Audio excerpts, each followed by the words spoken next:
봅시다. 하나님 말씀, 우리에게 주신 하나님 말씀, 출애굽기 27장 20절에서 28장 12절. 출애굽기 27장 20절에서 28장 12절. 택잡에 여러분의 토부 84페이지 보면 됩니다. 제가 한 절, 여러분이 한 절, 직역 성경입니다. 화면 참고하셔서 혹은 토부 참고하셔서 교독하겠습니다. 제가 먼저 읽습니다. 그리고 너로 말하면 너는 이스라엘의 아들들에게 명령하라. 그리고 그들이 너에게 어둠을 밝히기 위한 감난 기름을 눌러 짠 깨끗한 그 감난 기름을 등잔불을 계속해서 타게 할 수 있게 하기 위해서 가져오도록 하여라. 모임의 천막에서 증거계 앞에 있는 휘장들 밖에서 아론과 그의 아들들은 저녁부터 아침까지 야훼 앞에서 그것이 계속해서 타도록 정리하고 있어야 한다. 이것은 이스라엘의 아들들 중에서 그들의 모든 세대를 통해서 있을 영원한 율례이다. 그리고 너로 말하면 너는 너의 형 아론을 그리고 그와 함께 그의 아들들을 이스라엘의 아들들 가운데서 나에게 그의 제사장직을 행할 수 있도록 내게로 데려오라. 즉 아론과 아론의 아들들을 내게로 데려오라. 그리고 너는 너희의 형 아론을 위해서 거룩한 옷들을 만들어라. 영광과 화려함을 위해서 만들어라. 그리고 너로 말하면 너는 모든 마음의 지혜로운 자들 곧 내가 그들에게 지혜의 영을 채워준 그들에게 이 사실을 말하라. 그리고 그들이 아론의 옷들을 그를 거룩하게 하고 그가 나에게 제사장 일을 할 수 있도록 만들도록 하여라. 그리고 이것들이 그들이 만들어야 할 옷들이다. 흉패와 에봇과 겉옷과 무늬를 맞추어 짠 속옷과 머리에 두르는 모자와 띠. 그리고 그들은 너의 형 아론을 위해서 그리고 그의 아들들을 위해서 나에게 그의 제사장직을 행할 수 있도록 거룩한 옷들을 만들어야 한다. 그리고 그들은 금과 청색과 자주색과 홍색 실들과 고운 배들을 취해야 한다. 그리고 그들은 에봇을 금실과 청색과 자주색과 홍색 실들과 가늘게 꼬아서 숙련된 자의 작품으로 만들어야 한다. 그리고 그것을 위해서 두 끝에 달리는 두 개의 어깨바지들이 있게 하라. 그리고 그것이 달아지도록 하라. 그리고 그의 에봇 위에 있는 숙련되게 짜여진 허리띠는 그의 작품과 같이 그 같은 재료로부터 만들어져야 한다.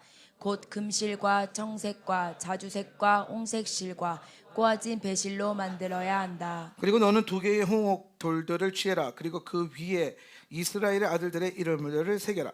돌 하나 위에는 그들의 6 이름을 그리고 남은 6 이름은 두 번째 돌 위에 그들의 난 순서대로 새겨라. 너는 돌보석을 자르는 자의 작품과 같이 도장에 새긴 들과 같이 두 돌 보석을 이스라엘 자손들의 이름에 따라서 새겨라. 너는 그것들을 금태들에 쌓여지도록 만들어라.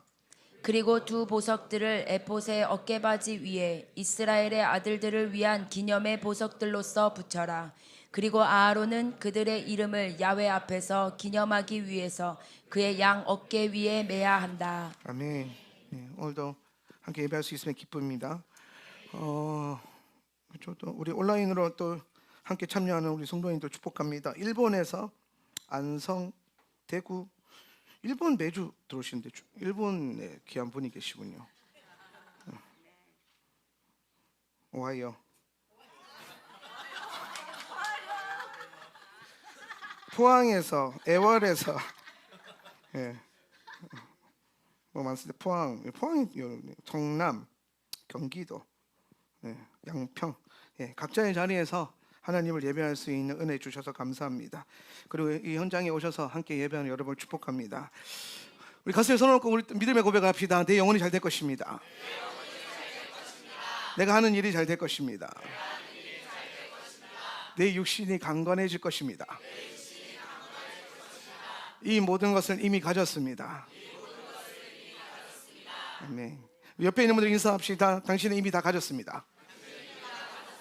아멘. 할렐루야. 우리가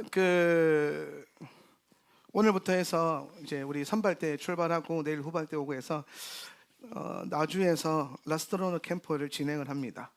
여러분 이제 다 갈 수 없어서 되게 아쉬운 마음이 있어요. 예, 가고 싶으나 못 가는. 갈 수 있을 때 가야 돼요. 그죠? 항상 제가 그런 생각을 많이 해요. 우리가 이제 교회 목회를 하면서 하나님이 기회 주실 때 항상 적극적으로 달라붙어야 됩니다. 다음에 또 가야지 하면 다음에 없어요. 작년에 이스라엘 2번 갔다 오면서 어떤 분들 안에 그런 마음이 있었어요. 내년에 가야지 했는데 못 가잖아요. 전쟁 터져가지고. 그러니까 하나님이 기회 주실 때 자꾸 뭘 재지 말고 기도하시고 응답받고 그냥 가면 돼요. 뭘 하더라도 여러분의 생각으로 자꾸 뭘 하면 안 돼요. 제가 최근에 하나님 앞에 좀 또 다루심을 받으면서 묵상을 하는데 하나님 그런 말씀 주시더라고요. 뭐든지 물어라. 그리고 순종해라. 우리는 우리 삶 가운데서 우리가 가지고 있는 지식과 우리가 가지고 있는 판단으로 살아갈 수 없습니다. 자꾸 물어야 돼요. 그리고 성령님이 우리 가운데 주시는 그 인도하심과 말씀의 인도함을 따라서 살아야 됩니다. 그러면 여러분 삶이 형통할 것입니다. 우리가 이번 주에 묵상하게 될 말씀이 태자배예요. 태자배.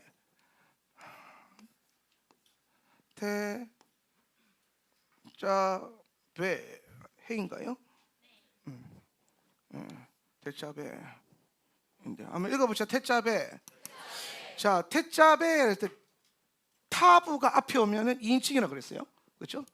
1인칭 알레프가 앞에 오면 1인칭, 요드가 앞에 오면 3인칭, 타부가 앞에 오면 2인칭. 쉽죠? 이것만 외우세요. 일단 이것만. 어떻게든 한 글자씩 보다 보면은 익숙해집니다.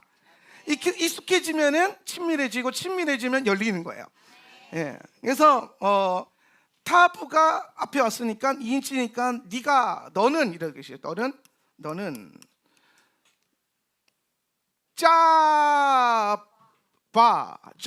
짜바인데요. 짜바는 뭐냐면 명령하라는 뜻이에요. 너는 명령해라. 왜 카노? 색깔이 지 마음대로 바뀝니다. 하여튼 사람이고 물건이고 자아가 올라오면은 자, 너는 명령해라. 명령해라. 그래서 이번 주간에는 하나님의 명령이 우리 가운데 온다라는 거예요. 제가 이 명령에 대해서 몇 년 동안 가르치면서 여러분에게 나눴던 많은 은혜들이 있어요. 사실 그런 부분들 다 짚고 넘어가면 또 오늘 준비한 것들을 못하니까. 근데 태자배는 또 다행히 짜부가 와요. 짜부라는 토라 포션이 있어서 그때 가서 명령에 대해서 좀 더 깊게 우리가 공부하면 좋을 것 같고, 오늘은 그래서 하나님이 명령을 시키는데 그 명령을 어떤 명령 가운데 있느냐, 우리 가운데 이번 주에 어떤 명령을 주시느냐 했을 때 태자배는 크게 두 가지를 볼 수 있어요. 첫 번째는 뭐냐면은 메노라, 여기 있는 이제 성소의 금등대를 밝힐 수 있는 그 불을 꺼뜨리지 않게 하는 메노라의 기름을 가져가라는 거예요. 순전한 기름을 가져오게 해라라는 거야. 근데 여기서 이제 중요한 게 뭐냐면은 명령을 누구에게 하냐면요, 모세와 대제사장은 아니고 그냥 제사장이라 합시다. 모세와 제사장이요. 사실은 하나님이 모세를 통해서 제사장에게, 그래서 결국에 명령은 제사장에게 떨어지는 거예요. 제사장. 그래서 제가 간략하게 말하면 하나님의 명령이 떨어지는 것은 제사장의 레벨에 올라선 자들. 제사장 레벨이라는 게 뭐냐면 토라를 공부함에 있어서 제사장 레벨은 인간이 올라갈 수 있는 가장 높은 단계예요. 그러니까 흔히 말하는 고대 근동에서 유대 현인들이 제사장의 직분을 그냥 단순히 목회자나 성직자나 샤먼으로 보지 않았다라는 거예요. 제사장의 직분을 바라볼 때 그들이 가졌던 가장 첫 번째 이해됨이 뭐냐면 우리 모두가 저렇게 되어야 되라는 거예요.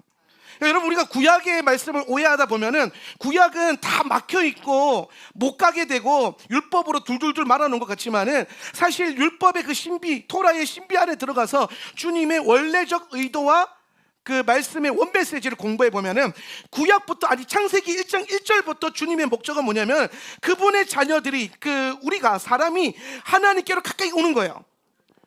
그러니까 주님의 가장 중요한 목적은 우리와 주님이 함께 누림을 갖는 거예요. 예수님이 여러분과 함께 하시는 게 가장 큰 주님의 원함이라는 거예요.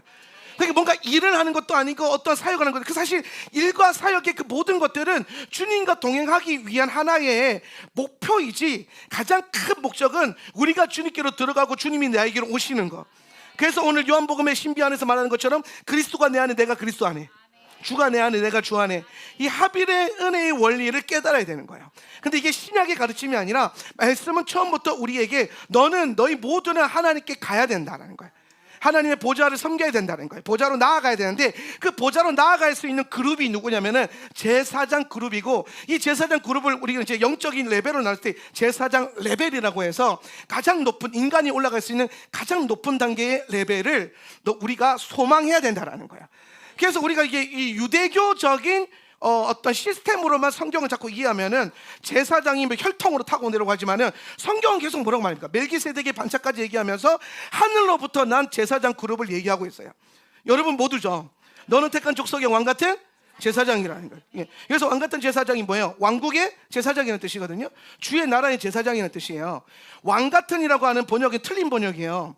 왕이고 제사장이고 이 느낌이 아니라 원어를 그대로 보면은 왕국의 제사장, 왕가의 제사장으로 되어 있단 말이에요. 그러니까 처음부터 주님은 우리를 그리스도 안에서 어떻게 부르시냐면 제사장 그룹으로 부르신다는 거예요. 근데 여기서 이제 중요한 게 뭐냐면 제사장으로 부르셨어요. 나 이제 제사장이야. 내가 이제 제사장이야. 근데 제사장이라고 불렀으면 다 제사장이 돼요? 안 되더라는 거예요. 우리가 금요일 날 샤bat 때 그 메시지 나오면서 제가 그 얘기했어요. 예수를 믿으면 교회 다니면 저절로 하나님을 사랑해 줘요? 아니에요. 교회 다닌 지 오래되면 저절로 하나님 사랑하게 되냐고요? 아니라니까요. 여러분 교회 오래 다녔잖아요. 다닌 횟수만큼 그 사랑이 커지고 있어요? 아닙니다. 하나님을 향한 사랑은요, 우리의 시간과 노력이 필요해요. 우리는 하나님을 사랑하기 위해서 시간을 들여야 되고, 우리는 하나님을 사랑하기 위해서 노력해야 돼요. 언젠가 되겠지 허상입니다. 저절로 되겠지 착각이에요. 오늘 여러분이 그리스도를 사랑하기 위해서 뭔가를 행하고 수고하고 애쓰고 훈련하는 그 모습들로 인해서 여러분 안에 있는 그리스도의 사랑은 점점 커지는 거예요. 이게 참 재밌는 게, 이 사랑을 내가 가지고 있는 이 사랑이 크기가 이만하다면 훈련하지 않으면 점점 줄어들어요. 그러니까 여러분, 예수를 사랑하는, 하나님을 사랑하는 그 첫 번째 계명에 대한 훈련을 꼭 지키시길 축복합니다. 사랑은, 우리가 생각하는 사랑은 막 저절로 되어지고 막 감정적으로 되어지고 막 변화돼서 되는 것처럼 보이지만, 하나님은 성경에서 사랑을요 명령으로 주셨어요. 크고 첫 번째 되는 계명, 가장 크고 먼저 되는 계명, 먼저 되는 명령, 주님이 우리에게 너는 나를 사랑해라고 명령하신 거예요. 예. 여기에서 우리가 그 시스템을 깨달아야 되니까, 사랑이라는 게 저절로 되는 게 아니구나. 감정에, 그러니까 지금 주님은 노력과 훈련을 통해서 우리가 사랑을 하기 때문에 주님이 원하시는 사랑은요 감정 노름이 아니에요. 여러분이 하나님을 사랑한다고 할 때 여러분 안에 있는 감정선의 문제가 아니라는 거예요. 우리가 주님께 드리는 사랑은 다분히 의지적인 사랑이에요. 의지를 드리는 거죠. 그리고 우리가 사랑하기 때문에 그 의지를 어디에다가 종속시키느냐? 하나님의 말씀에 종속을 시키는 거예요. 그래서 이 계명을 지키는 자가 나를 사랑하는 자다라고 요한복음에서 말하는 이유가 뭡니까? 오늘 우리 사랑이 감정에 있지 않고 내 주님을 향한 사랑이 내 삶 가운데 부어져서 그게 말씀을 지켜 행함으로, 의지로 말씀을 살아내는 것으로 나타난다라는 거예요. 그러니까 예수님이 보시고자 하는 사랑이 있어요. 여러분이 주고자 하는 사랑을 자꾸 드리지 마세요. 내가 할 수 있는 사랑을 드리지 마세요. 그거는 허상이에요. 예수님이 원하는 사랑이에요. 주님이 원하시는 사랑. 인본주의도 아니고 어떤 여러분의 감정선도 아니고 적극적으로 주의 말씀을 살아내므로써 예수님이 원하시는 그 사랑 안에 들어가길 축복합니다. 자, 그래서 제사장 레벨이라고 하는 것은 인간이 올라갈 수 있는 가장 높은 단계의 레벨이에요. 그래서 쉽게 심플하게 정리해보면 제사장은요 자기를 위해서 살지 않는 사람이에요. 자기를 위해서 살지 않는 사람. 그래서 제사장 직분을 자세히 보면은 제사장은 자기 소유도 없고, 엄밀하게 따지면 자기 소유도 없고 자기 집도 없고 자기 땅도 없어요. 그죠? 그러니까 제사장의 기업이 누구예요? 하나님이요. 제사장의 소유가 뭐예요? 하나님이에요. 다 이 땅에 있는 내 모든 형제 자매들이 땅도 갖고 집도 갖고 다 갖는데 제사장은 뭘 가져요? 하나님을 가져요. 그러면서 또 하나님을 가지고 자기를 위해서 살아요? 그 하나님은? 아니에요. 철저하게 하나님을 위한 봉사와 백성들을 향한 봉사로 살아가는 게 제사장이에요. 그러니까 철저한 자기 부인, 철저한 자기 부인. 자기 부인의 가장 높은 단계가 제사장인 겁니다. 제사장. 근데 제사장이 자기를 부인하지 않고 자기를 죽이기 시작하면은 1세기 예수 시대의 대제사장처럼 돼버린단 말이에요. 제사장의 권위를 가지고 장사를 하고 돈을 벌고 그걸로 자기 밥그릇을 챙기고, 그러니까 하나님 빼고 다 갖는 거예요, 제사장이. 그래서 그 시대 제사장들이 다 가지고 있었지만 누구를 못 가졌어요? 예수를 못 가졌어요. 예수만 가까이 오면은 제사장들이 도망가거나 예수를 핍박했어요. 왜? 예수님이 들어오면은, 예수님이 그 제사장에게로 들어오면은 그 제사장이 안에 있던 그 많은 것들을 다 어떻게 해야 돼요? 버려야 되거든요. 예수님 대신에 채워놨던 재물, 예수님 대신에 채워놨던 명예, 예수님 대신에 채워놨던 나의 어떤 소망, 나의 어떤 그 요구, 나의 욕망, 내 갈망, 그것들이 내 안에 가득 나를 채워주고 있었는데 예수님이 걸어 들어오시면은 그냥 이 자리, 안 그래도 자리가 없잖아요. 안 그래도 자리가 없단 말이에요. 그럼 예수님 들어오시면 들어오시는 만큼 나가야 되는데 주님이 들어오시면은 그분은 오버플로우 하신단 말이에요. 넘쳐 흘러요. 그러니까 다 나가야 되는 거예요. 그러니까 제사장이 두 가지 선택할 수밖에 없는 거예요. 예수가 못 오도록 예수를 치든지, 그래서 예수를 치는 거예요, 제사장들이. 아니면 자기가 피하든지. 근데 권력이 있고 힘이 있으니까 어떻게 해요? 예수를 치기 시작하죠. 핍박하는 거예요. 자, 여기서 우리는 제사장 레벨, 여러분이 올라가야 될 제사장 레벨에 아주 중요한 걸 보는 거예요. 어떤 원리냐? 여러분은 날마다 예수님이 여러분 삶 가운데 걸어 들어오도록 초청해야 돼요. 여러분, 우리가 예수를 믿으면서 우리가 나아가야 될 가장 궁극적인 믿음의 자세와 믿음의 단계는 예수님이 내 삶 가운데 걸어 들어오시고 그리스도가 내 안에서 함께 살아가시는 거예요. 먹고 마시는 거. 요한계시록에 보면은 내가 문을 열고 뚝뚝 두드려 문을 열면은 내가 들어가서 그와 함께 먹고 마시겠다는 거예요. 근데 여러분, 이게 신약의 말씀이 아니죠. 우리는 언제였죠? 테루마였나? 미시파팀이었죠. 미시파팀 주간에 시내산에 강림하신 하나님께 제사장들과 70인의 장로들과 모세가 올라가서 그 보좌 앞에서 함께 먹고 마셨다는 기록을 봤죠. 예. 그 기록이 지금 예수님을 통해서 요한계시록에 다시 선포되는 거예요. 그러니까 주님의 원함이 뭐였어요? 주님이 우리 안에 들어오셔서 함께 먹고 마시는 거예요. 그리고 그거를 우리가 간접적으로 그리고 직접적으로 신비 안에서 이루는 게 성찬이에요. 그래서 저희 교회는 매주 성찬을 하는 거예요. 왜? 주님의 부르심이 거기 있기 때문에. 주와 함께 그리스도로 말미암아 먹고 마시는 거. 여러분, 오늘 하루를 살아가고 내일 이번 한 주간을 살아갈 때에 여러분 삶의 가장 중요한 목적은 하나님의 복을 받아서 뭘 하고 뭐 돈을 많이 벌고 좋은 일을 하고 어떤 대단한 사역을 하는 것이 아니에요. 예수가 여러분 안에 살게 하는 거. 내 삶 가운데, 내 가정 가운데, 내가 걷는 모든 길 가운데 예수님이 나와 함께 하시고 동행하시는 거. 그것에 대한 사모함과 갈망과 대가지불. 여러분, 우리가 갑지불이라는 것을 통과하지 않고서는 나아갈 수 없는 영역들이 있어요. 우리는 온라인으로도 예배 드릴 수 있고, 우리는 예배를 안 드릴 수도 있죠. 안 할 수도 있어요. 근데 오늘 이 자리에 앉아 계신 분들, 또 온라인으로 함께 예배에 참여하시는 분들, 아니 이 시간에 TV 볼 수 있잖아요. 영화 볼 수도 있는 거고. 근데 굳이 유튜브를 틀어서 하울람에 접속해서 예배를 함께 나누고 있는 분들, 갑지불을 하고 있는 거죠. 시간을 지불하고 있는 거예요. 그걸 통해서 우리는 뭘 누린다? 주와 함께 동행하는 삶의 그 임재와 기쁨을 누리게 되는 거예요. 저절로 되는 거예요? 아니에요. 갑지불하고 노력하는 거예요. 저절로 되는 게 있어요? 없어요. 근데 저절로 되게끔 하는 라이프 스타일로 만들면 참 좋을 것 같아요. 예. 그러려면 뭐 해야 돼요? 다 내려놓으면 돼요. 다 버리고 다 내려놓고 완전 자기가 없어지면 돼요. 이게 가능할까요? 여러분, 우리는 결과를 위해서 예수를 믿는 게 아니에요. 어떤 목적을 이루기 위해서 예수를 믿는 게 아니라 우리의 신앙은요, 오셔서 완성하실 때까지 우리는 과정을 맡은 자들이에요. 따라서 나는 과정을 맡은 자다. 유튜브 채팅으로 치세요. 나는 과정을 맡은 자다. 결론은 누가 맡고 계세요? 예수님이 결론을 맡고 계신 거예요. 하나님이 결론을 맡고 계신 거예요. 그런데 내 인생 가운데 내가 결론을 내리려고 하는 순간부터 선악과를 다시 따먹기 시작하고 내 삶 가운데 내가 우상이 되는 삶을 살기 시작하는 거예요. 여러분은 뭘 맡았다고요?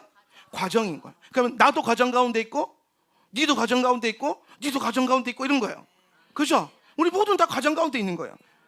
그러면 여러분, 과정 가운데 있는 사람들한테 왜 그것밖에 못해? 너 왜 그렇게밖에 예수 못 믿어? 라고 할 수 있어요? 못해요. 그냥 우리 과정 가운데 있으니까 이해하는 거예요. 지금은 요 과정 가운데 있지만 더 나아질 거야. 그래서 우리는 매 예배 때마다, 매 말씀마다 맨날 기도하고 성도들에게 이렇게 선포하는 거예요. 당신은 더 나아질 거예요. 네. 우리는 더 나아질 거예요. 우리는 더 강해질 거예요. 왜? 과정 가운데 있는 자들이니까.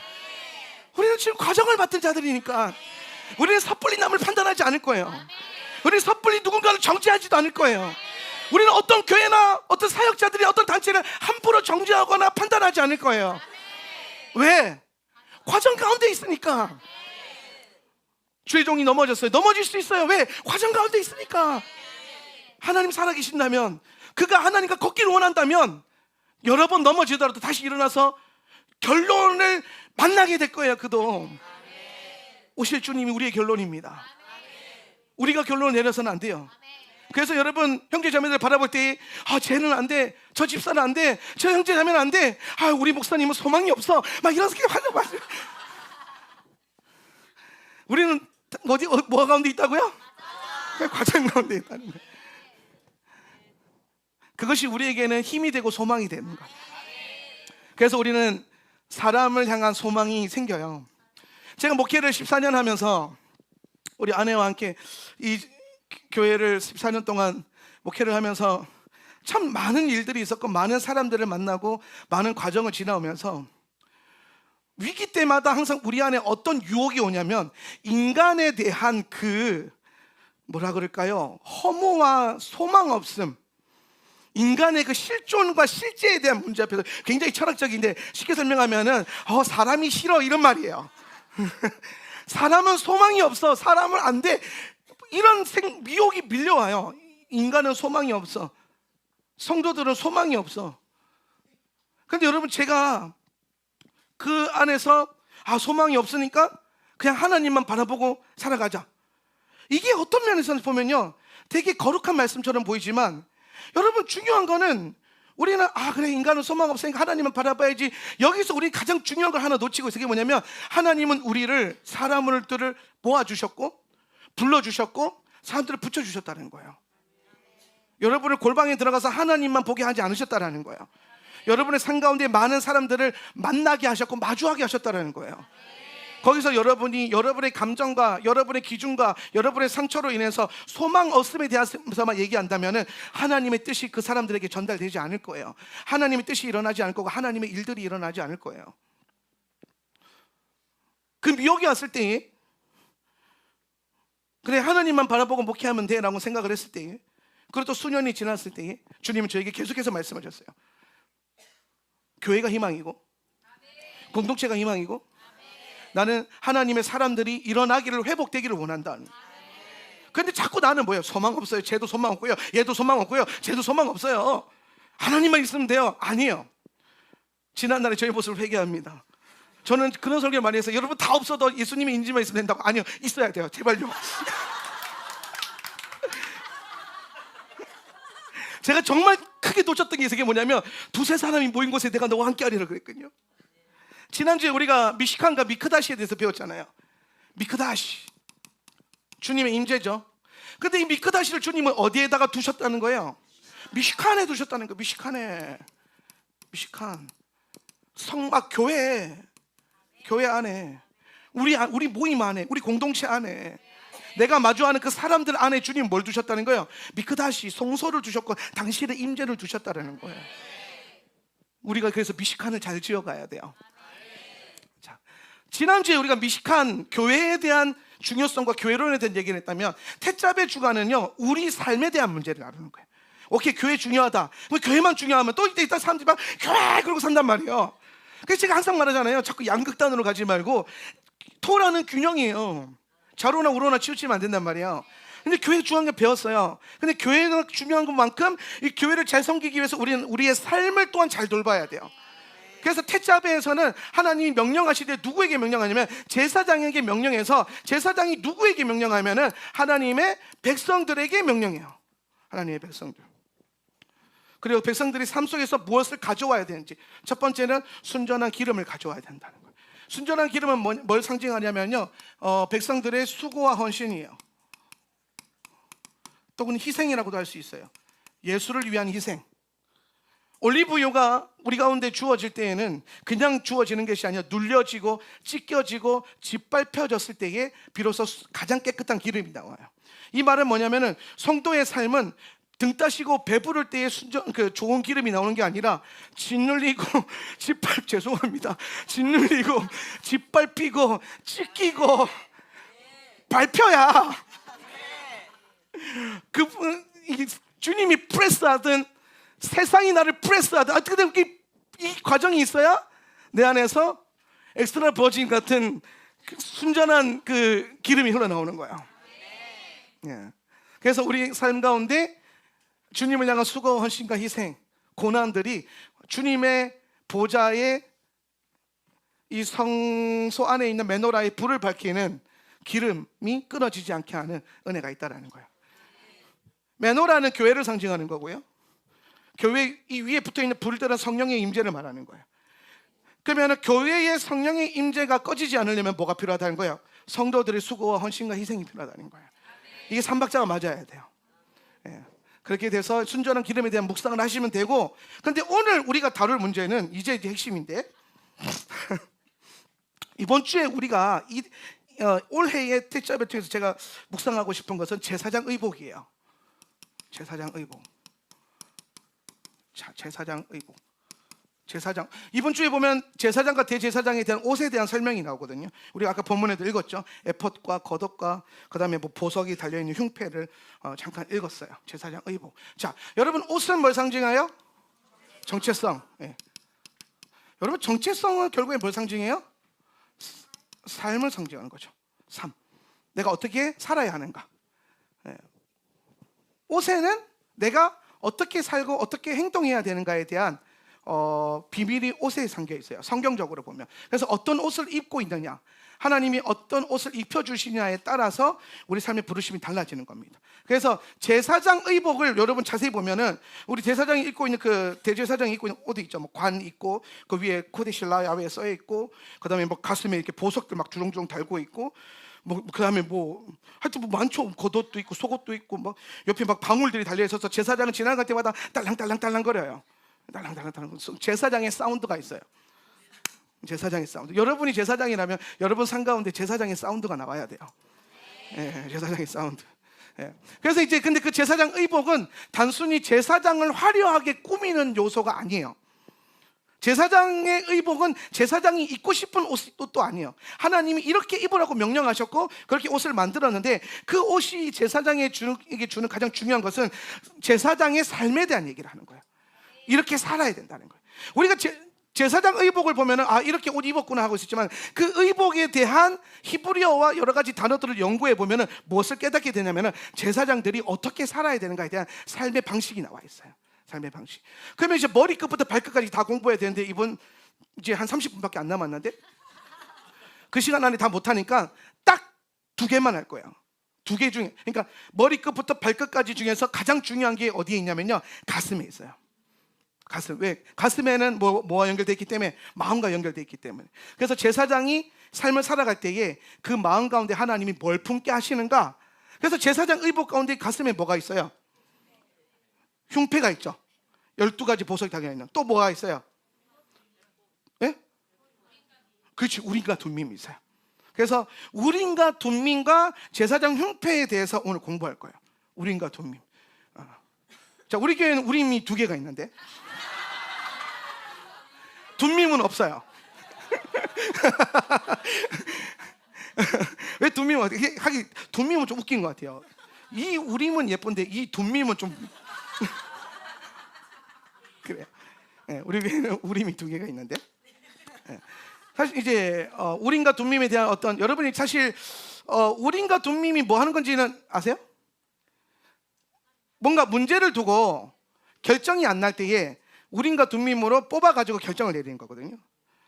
그렇게 되면 우리 무슨 생각하냐면은 yes or no를 생각한단 말이에요. 우림과 둠밈 뭐가 나오면 오케이고 뭐가 나오면 안 오케이다. 근데 아니에요. 그거에 대한 얘기를 이따가 해드릴게요.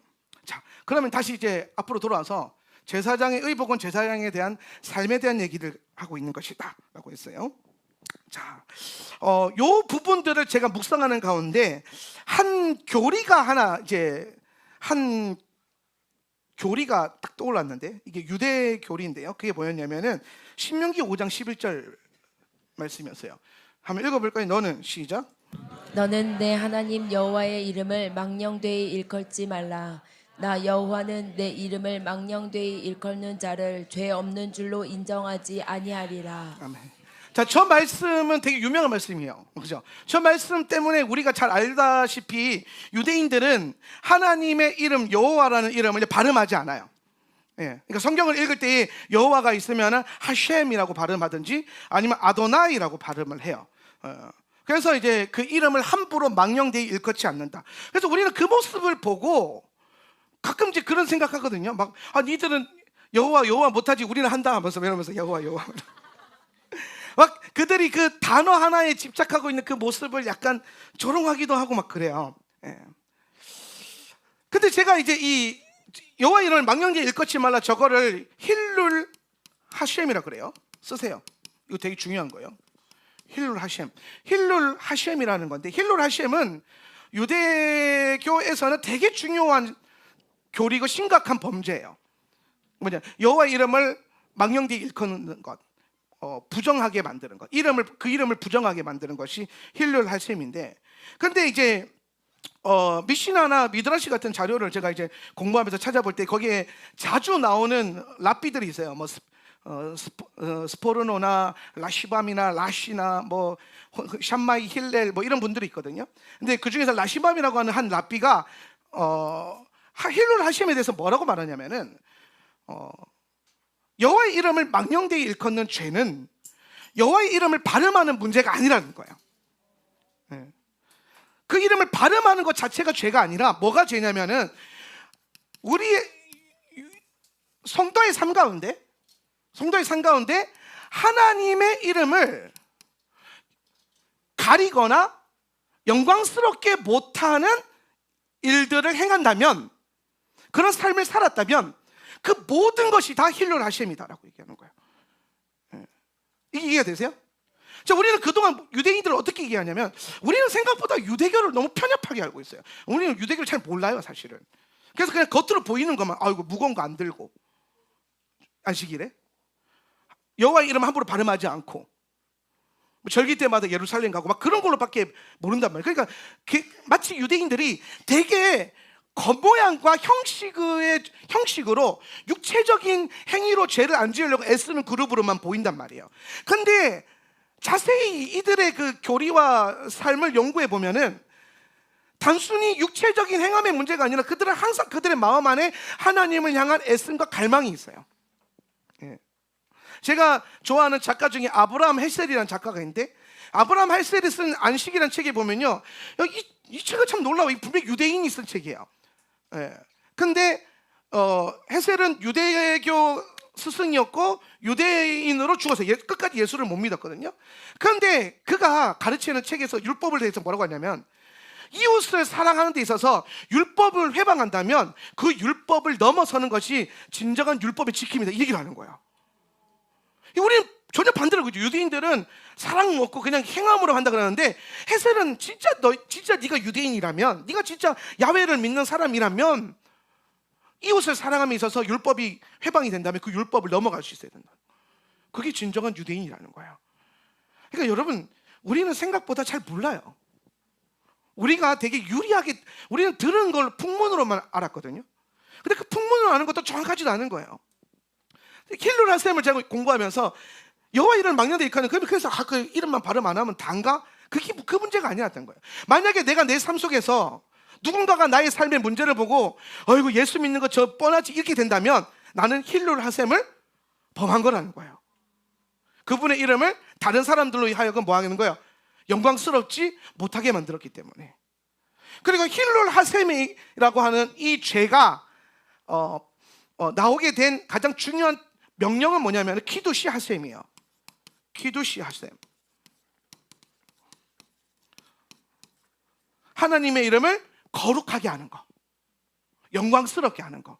이거는요, 키두시 하셴은 명령이고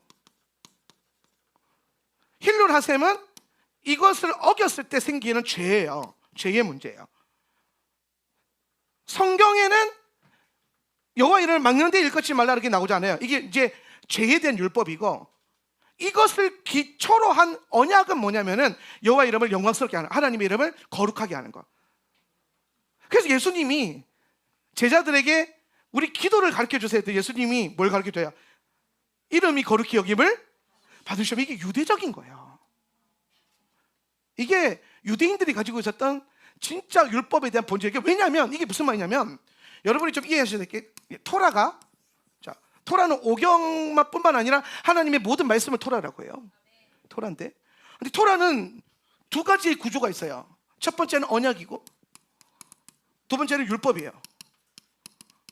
실제로 여러분이 오경을 읽어도 율법, 언약과 율법으로 나눠져 있어요.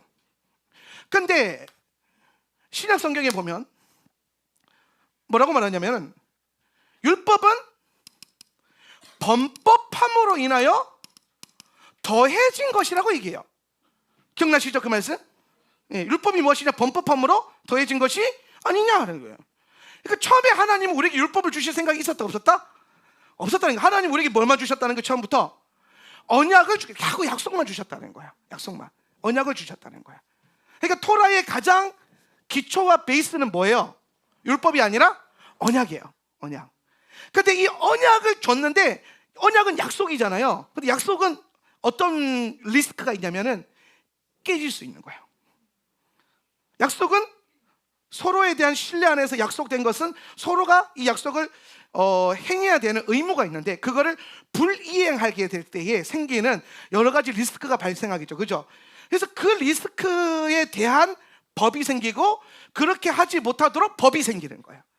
그래서 센터는 언약 안에 있고, 언약이, 말씀의 핵심은 언약이고, 이 언약을 지키고 보호하려고 하나님이 뭘 세우신 거예요?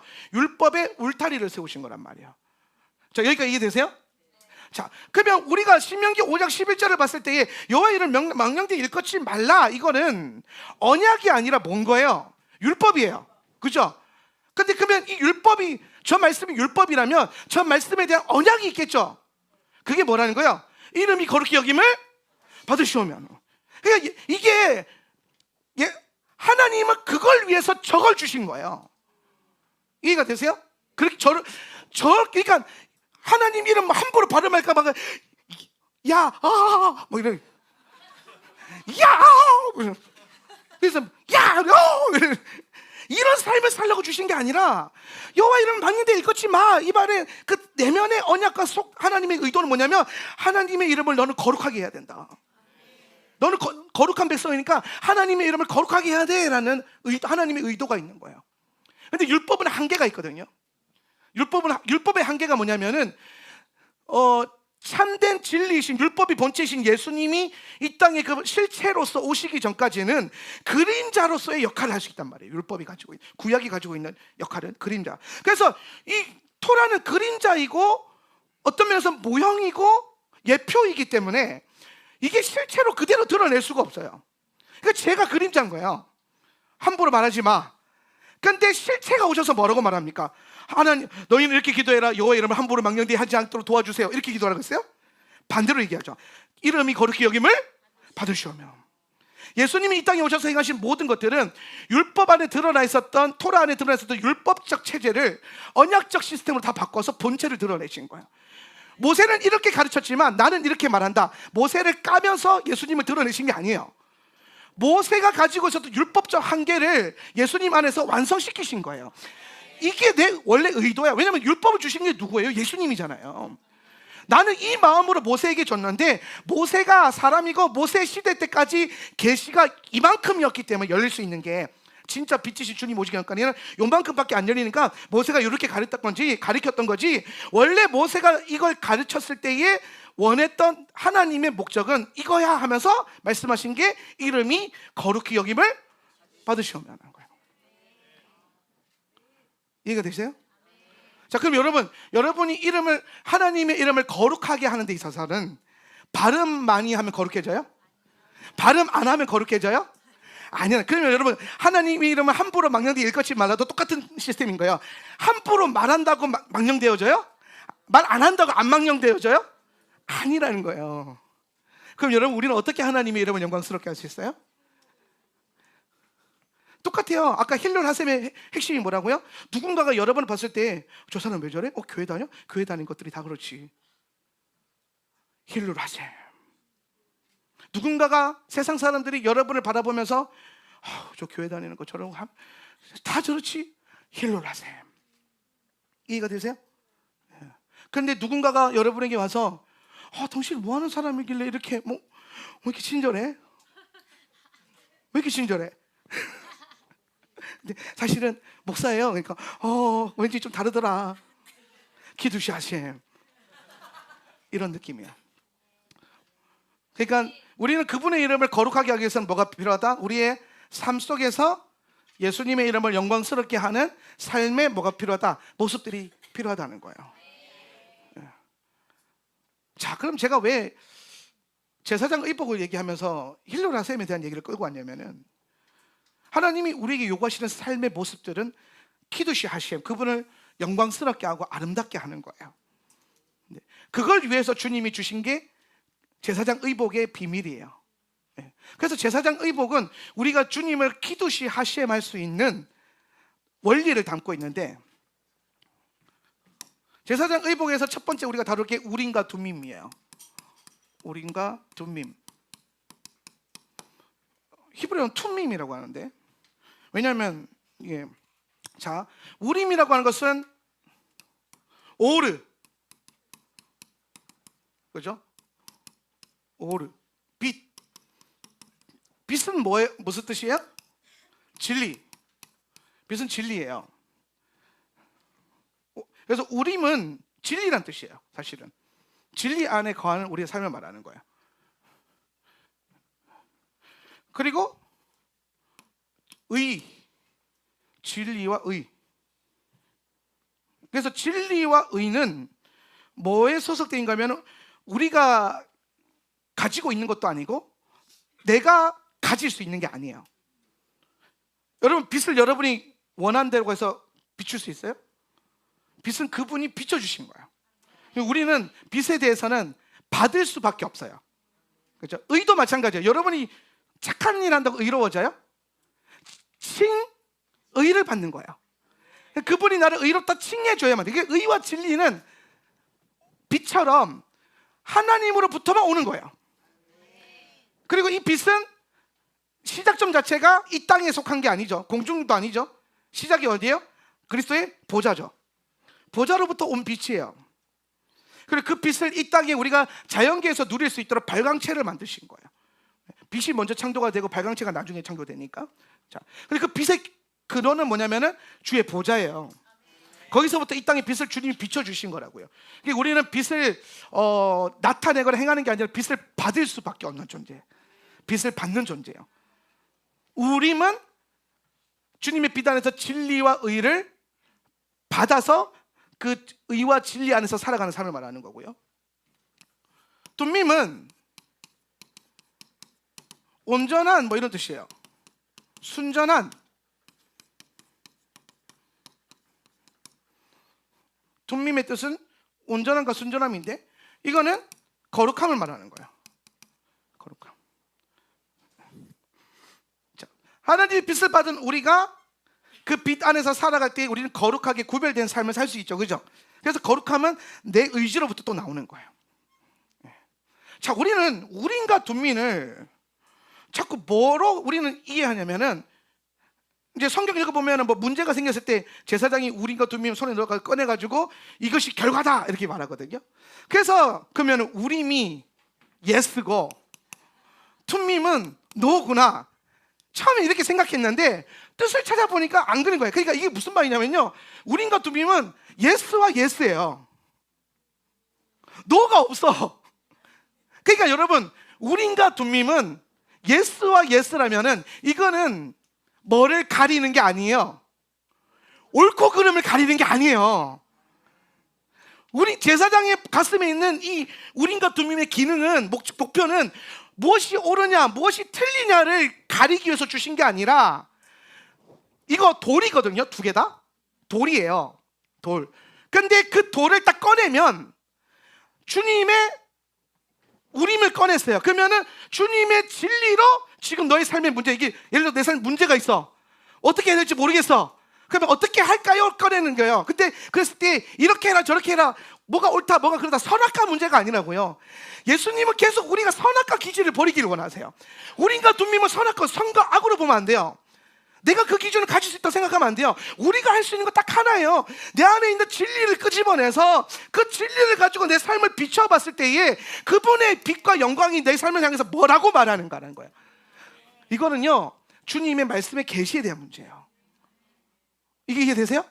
예. 톱밈을 꺼냈어요. 딱 비춰보는 게 됐어요. 그냥 이런 거, 톱밈을 꺼냈을 때는 톱밈이 뭐라고 말하냐면은, 야, 이게 거룩하냐? 우림을 꺼냈을 때 진리, 야, 이게 진리냐? 그러니까 계속 주님은 우리를 진리와 거룩으로 걷게 하기 위해서 우림과 둠밈을 두신 거지, 우리 안에 있는 기준은 뭐냐면은, 뭐가 옳아, 뭐가 틀려, 이건 맞아, 이렇게 한 거 틀렸어, 이 기질이 올라왔을 때 우림을 딱 꺼내면은 그게 문제냐? 진리가 중요한 거지. 옳고 그름이 진리야? 아니야. 그건 판단이야. 옳고 그름 앞에서 둠밈을 꺼냈을 때, 야, 그게 진짜 거룩한 거야? 아니, 옳고 그름의 문제가 아니라 무엇이 하나님의 거룩한가 다 있는지, 무엇이 주님이 거룩하다고 말하는지 그걸 봐야지. 왜 자꾸 너는 시시비비만 따져? 그래서 교회는 시시비비 따지면 안 돼요. 잘못을 따질 수가 없어요. 우리가 그래서 하나님 앞에 할 수 있는 건 뭐냐면, 문제 앞에서 하나님 앞에 할 수 있는 거는, 하나님 내가 어떻게 하기를 원하십니까? 라고 물었을 때 그분의 의와 그분의 진리와 내 삶 가운데 함께함으로 내가 거룩하게 살아가는 거예요. 그래서 우림과 둠밈이 뭐에 대한 얘기냐면, 의와 진리와 거룩함에 대한 문제예요. 예스 올 노가 아니란 말이에요. 성공하게 된 문제가 아니라는 거예요. 그런데 이 비밀을 알고 있었던 그 토라에 늑통했던 바울이 이걸 가지고 설명한 구절이 하나 있어요. 그게 뭐냐면 에베소서 말씀이에요. 에베소서 4장 24절 25절 한번 읽어봅시다. 하나님을 따라 시작. 하나님을 따라 의와 진리의 거룩함으로 지으심을 받은 새 사람을 자, 이루라. 아니 앞에. 자, 하나님을 따라. 그러니까 지금 우림과 둠밈은 하나님으로부터 온 거라는 거예요. 아까 제가 얘기했죠. 빛. 그죠? 하나님으로부터 온 것을 그 의와 진리와 거룩함으로, 저에게 딱 했을 때에 우리는 의와 진리와 거룩함으로 이해하지만은 유대인 성도들은 뭐라고 이해하는 거예요? 제사장 우림과 둠밈을 바라보는 거예요. 아, 제사장 의복 안 했던 그거. 그러니까 그걸로 바울이 저렇게 말하기 이해되니까, 지으심을 받은 새 사람을 입으라. 마치 뭐 하듯이, 옷 입듯이. 그래서 저 말씀은 네가 지금 어떻게 살고 있냐? 제사장의 옷을 입고 살고 있냐? 우림과 둠밈을 가슴에 품고 살고 있냐? 그 얘기하는 거예요. 그러니까 입으라고, 제사장의 옷을 입으라 얘기하는 거군요. 그렇게 한다면 25절 그런즉 시작. 그런즉 거짓을 버리고 각각 그 이웃과 더불어 참된 것을 말하라. 이는 우리가 서로 지체가 됨이라. 그래서 너희가 그 하나님의 진리와 의와 거룩함을 입어서 우림과 둠밈을 앞세워서 살아가기 시작하면은 너의 삶 가운데 거짓이 떠나가게 될 거야 라는 거야. 모든 어둠이 떠나가게 될 거야 라는 거야. 우림과 둠밈을 앞세워서 살아간다면 하나님의 의와 진리와 거룩함의 문제, 옳고 그름의 문제를 자꾸 따지지 마세요. 옳고 그름은요, 문화마다 다르고요, 상황마다 다를 수 있어요. 거짓말하는 거, 모든 거짓말이 다 악이에요? 그럼요, 사단은 거짓의 압이니까요. 그럼 여러분, 중국이나 북한이나 제3세계 한국 무슬림권에서 그 내부자처럼 예수 믿고 있는 사람들이 누가 와서 너 예수 믿지? 아니요. 거짓의 압이. 너 거짓말했잖아. 동료들에게 칼을 들이면서 네 예수 믿는 사람 어디 말해. 알고 있잖아. 그러니까, 모른다. 나는 모른다. 거짓말해서 지울까요?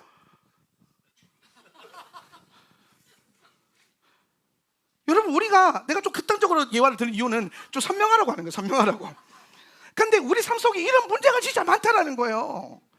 내 기준으로 봤을 때 내가 정죄할 수 있는 것들, 내 기준으로 봤을 때 내가 죄라고 보이는 것들을 앞세워서 하나님의 의도와 목적은 묻지도 않고 내 기준으로 저건 옳아, 이건 틀렸지, 이렇게 하면 안 돼, 교회가 이렇게 하면 어떻게. 지금 선악과가 어디에 있어요? 내 입에 있어요. 내 입에 지금 선악과가 물려 있다고요. 근데 그런 삶을 살고 있는 우리에게 바울이 뭐라고 말합니까? 그게 진짜 삶이냐? 우린과 둠밈을 꺼내야지. 판단 안 되는 거예요. 이게 옳은 건지 그런 건지. 코로나 때 예배하는 게 옳은 건지 그런 건지 판단 안 되잖아요.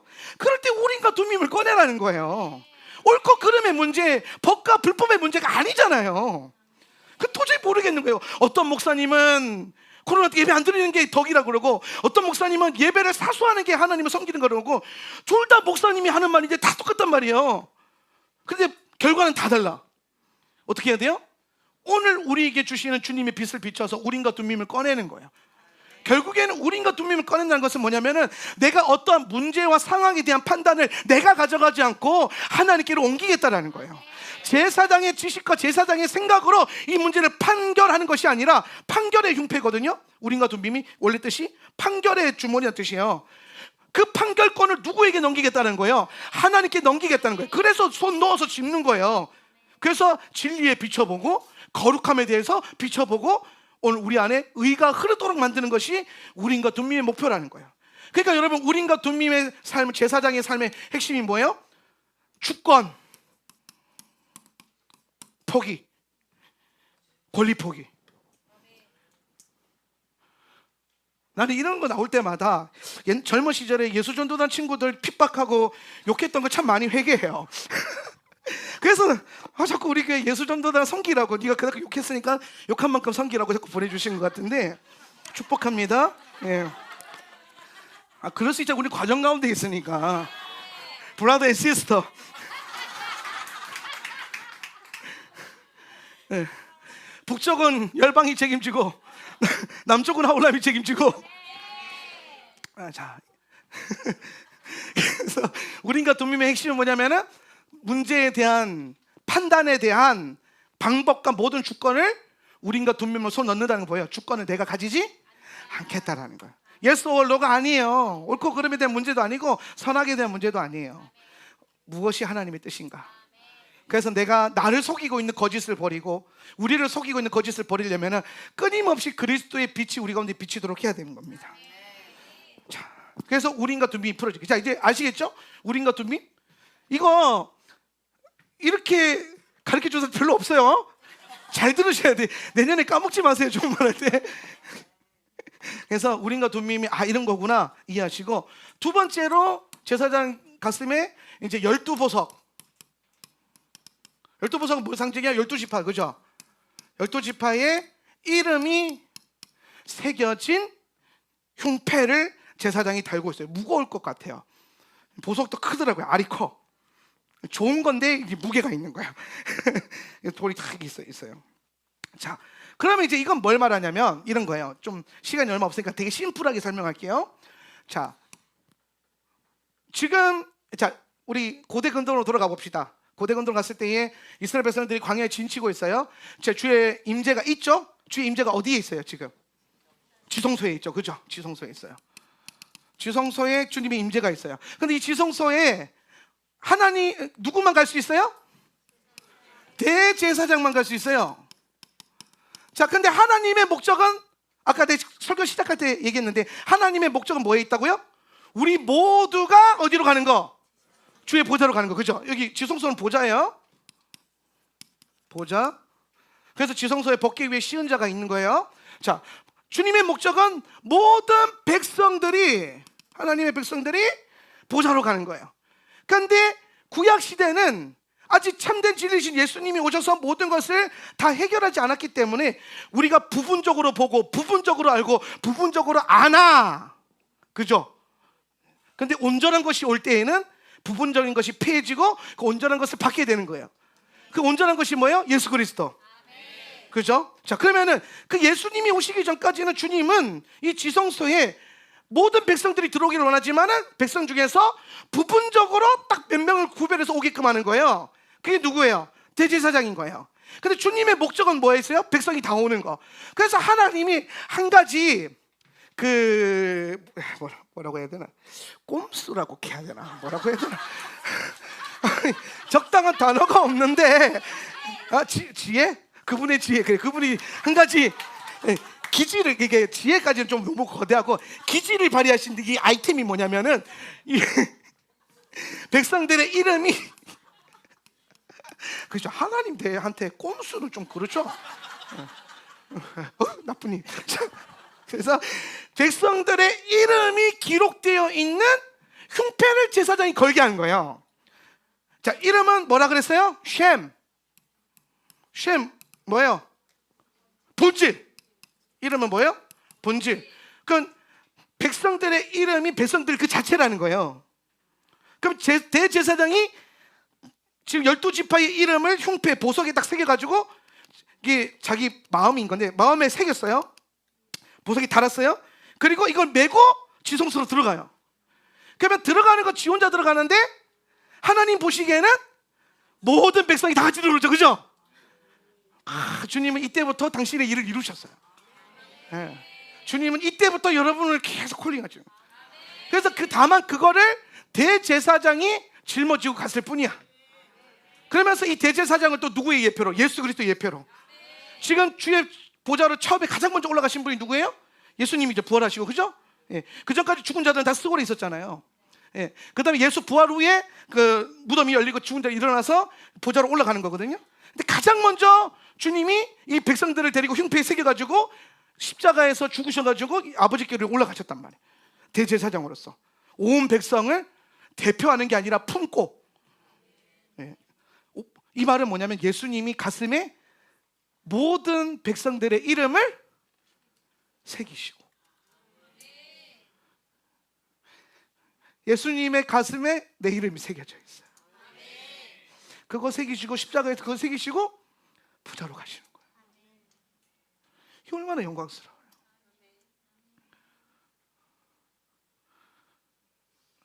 그분의 심장에 내 이름이 새겨져 있다.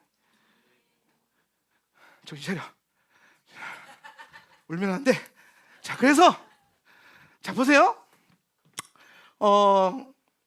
이 원리를 통해서 제사장된 우리에게 하나님이 요구하시는 삶이 뭐냐면은, 제사장을 통해서 백성들을 가게 하고 예수님을 통해서 그 모든 이름을 새겨서 당신께로 가게 하시면서 우리와 함께 가셨는데, 그래서 예수님이 그 얘기하잖아요. 나를 통하지 않고서 아버지께 갈 자가 없다고 그랬단 말이에요. 없어요. 그렇게 하셨는데 그것으로 말미암아 우리에게 뭘 요구하냐면은, 그래서 너의 가슴에는 누가 새겨져 있냐 이거 물으시는 거예요. 네 심장에는 네 이름만 새겨져 있냐? 네 가족들 이름만 새겨져 있냐? 내가 보여준 게 그거냐? 이 얘기하는 거예요.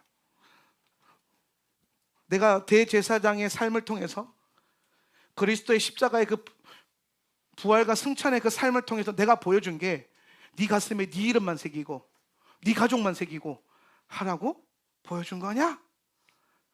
아니잖아. 그런 거예요. 여러분 가슴에 누구 이름이 새겨져 있어요?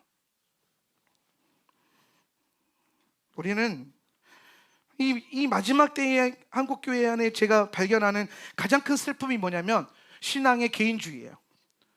아이고, 예수 믿는 사람들이 교회에서 예수 믿어도 자기밖에 몰라요. 자기중심적이에요. 자기만 잘 되면 되고, 이걸 또 거룩하게 또 포장해요. 아유, 그래, 나는 사람 안 봐, 하나님만 봐. 그것도 틀렸다 그랬잖아요, 제가 아까. 하나님이 사람을 안 보고 믿으라면 사람을 여기 왜 보내줄겠냐고요. 보고 섬기라고 주신 건데, 보고 새기라고 주신 건데, 하나님만 바라봐야지. 이것도 틀린 거라는 거예요. 그것도 신앙 이기주의, 신앙 자아예요. 성경을 열어보니까 성경은 주님이 아우 그래 예수님 십자가에서 아우 나 얘 욕하고 침 뱉고 나 못 보고 얘들 안 봐, 아버지만 봐야지 이러고 돌아가셨어요? 아니에요. 그분은 십자가에서 그분을 조롱하고 침 뱉고 차고로 옆구리 찌르는 자들의 이름까지도 새기시는 거예요. 그리고 주님께로 가고 올려드리는 거예요. 그들까지도 갑집을 하시는 거예요. Jesus paid it all. 다 지불하셨다. 그 삶을 보여주셨는데 우리가 주님 앞에 나갈 때 우리 심장에는요 자기 이름밖에 없는 것 같아요. 명찰만 달고 사는 것 같아요. 자기 명찰.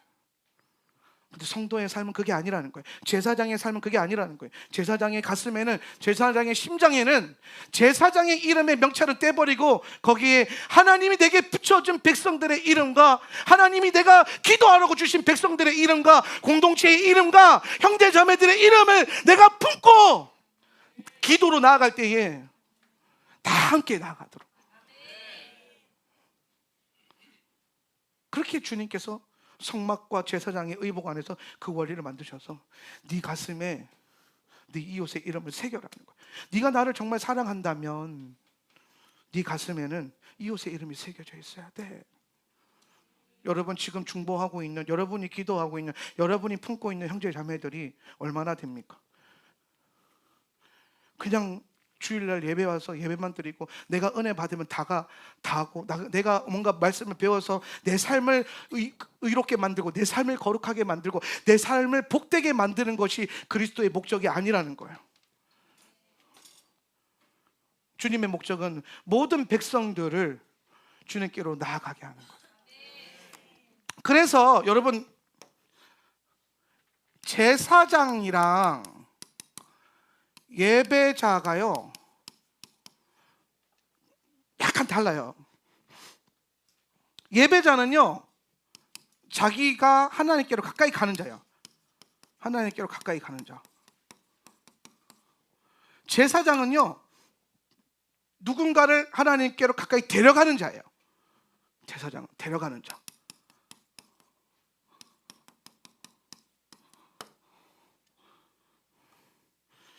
예수님은 제사장이셨죠? 그래서 우리를 자꾸 데려가시는 거예요, 그분께로. 여러분 정말 예수님을 닮는다면 예배자인데 어떤 예배자? 제사장적 예배자가 되셔야 돼요. 내가 주님께 나아갈 때, 예배하러 나아갈 때에 내 가슴에 새겨진 그 이웃들과 함께 그 사람들도 데려가는 거예요. 그래서 이 과정을 우리는 어떤 삶이라면 중보자의 삶이라는 거예요. 중보적 삶.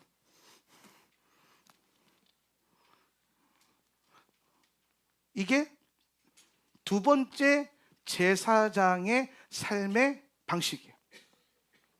아시겠죠? 말씀을 정리하면 첫 번째, 우리는 제사장의 부르심 앞에서 우리의 삶의 방식의 첫 번째는 우리의 주권이 하나님 앞에 내려놔지고 하나님의 뜻이 우리 삶 가운데 임하게 하는 거예요. 그래서 우림과 둠밈, 이거 기억하셔야 돼요. 우림과 둠밈. 우림 자매나 우림이 볼 때마다 기억하세요. 예스 올로가 아니야. 주님의 주권. 두 번째는 뭐예요? 제사장 가슴에 있는 흉패. 이스라엘 가면 그거 되게 많거든요. 그 기념품 같은 거 나중에 하나 사오세요. 그거 볼 때마다 뭐예요? 내 가슴에, 내 삶에, 내 기도에 내 이름이 아니라 형제 자매들의 이름이 새겨지는 중보자적 삶. 나만 예수께로 가는 인생, 나만 예수 잘 믿는 인생, 나만 예배 잘 드리는 인생이 아니라 예수님께 내 형제 자매를 데려가는 인생, 끌고 가는 인생, 품고 가는 인생, 그런 공동체적 중보적 예배자가 되는 제사장들이 되시기를 예수님의 이름으로 축복합니다. 제사장 영성의 핵심은 자기를 부인하고 그 마음의 킹덤을 소유하는 거예요. 자기를 부인하고 하나님 나라를 품는 거예요. 오늘 저와 여러분이 하나님 나라 킹덤의 그 부르심 앞에 정렬되는 은혜가 있기를 예수님의 이름으로 축원합니다.